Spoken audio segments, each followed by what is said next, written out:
Welcome to NSTV news. నేను సౌజన్య. ముందుగా ముఖ్యాంశాలు. ఆదిలాబాద్ మాజీ ఎంపీ బీజేపీ నేత రాథోడ్ రమేష్ కన్నుమూశారు.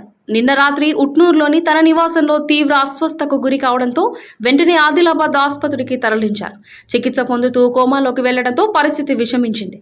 ఈ రోజు హైదరాబాద్ కు తీసుకొస్తుండగా మార్గ మధ్యలో ఇచ్చోడలో తుది శ్వాస విడిచారు. రాథోడ్ రమేష్ 1999లో టీడీపీ నుంచి ఖానాపూర్ ఎమ్మెల్యేగా, 2009లో ఆదిలాబాద్ ఎంపీగా గెలిచారు.